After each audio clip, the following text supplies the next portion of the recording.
민주당은 반성 없는 폭주를 멈추지 않고 있습니다. 혼란을 하루빨리 수습할 생각은 하지 않고 여전히 정치 공세와 정부 무력화에만 열을 올리고 있습니다.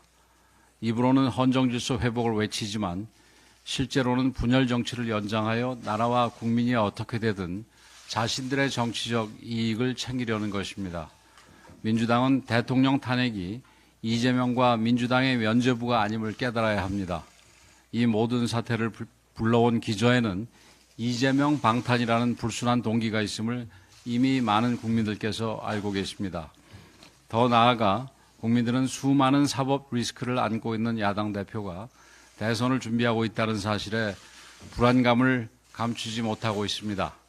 이재명 대표는 위증교사, 선거법 위반, 대장동, 백현동 게이트와 같은 개인 비리는 물론 국제법적 리스크가 될 수가 있는 대북 불법 송금 사건까지 8개 사건 12개의 혐의로 재판을 받고 있습니다. 이런 정치인이 대통령이 된다면 범죄를 저질러서라도 이기면 된다로 대한민국 윤리 도덕 교과서를 고쳤어야 할 판입니다. 우리 외교 안보에 치명적인 위협이 발생할 수도 있습니다. 다시 한번 분명히 밝힙니다.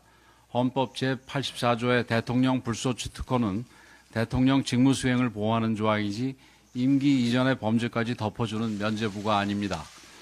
지금 대한민국은 자유민주주의 헌정 질서를 지키느냐 못 지키느냐 하는 정치적 시험대에 올라 있습니다. 민주당은 카톡 검열, 여론조사 검열, 유튜브 검열에서 보았듯이 의회 권력을 휘둘러 국민의 자유를 박탈하는 일도 서슴지 않고 있습니다. 이재명 한 사람을 위한 1인 독재 정당 체제를 구축하고 있습니다. 이들이 행정부까지 장악하게 되면 어떤 일이 벌어질지 섬뜩할 지경입니다.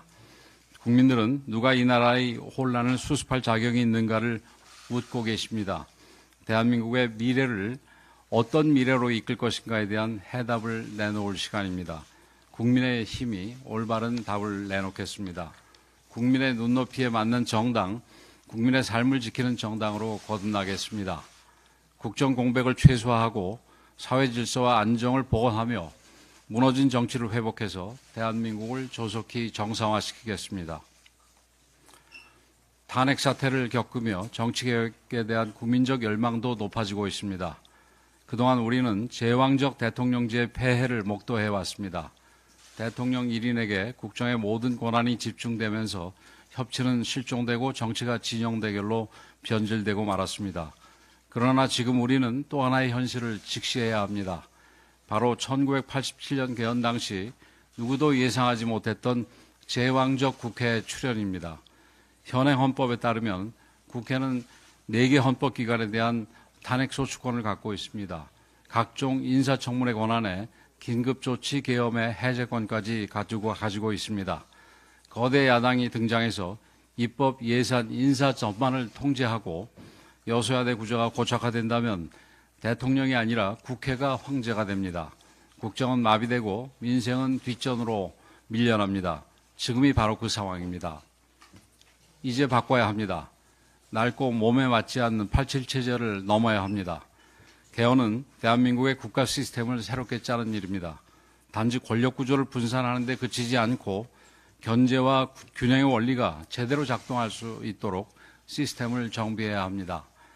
대통령의 권한만큼이나 국회의 권한도 균형 있게 조정해야 합니다. 2달 후 국민의 시간이 옵니다. 국민의힘은 이미 개헌특위를 구성해 자체적인 개헌안을 준비하고 있습니다. 시대적 요구에 부응하겠습니다. 국민의 뜻을 제대로 반영하는 개헌안을 마련하여 대통령 선거일에 함께 국민투표에 붙이는 방안도 추진하겠습니다. 국민과 함께 대한민국을 다시 세우는 개헌의 길에 나서겠습니다.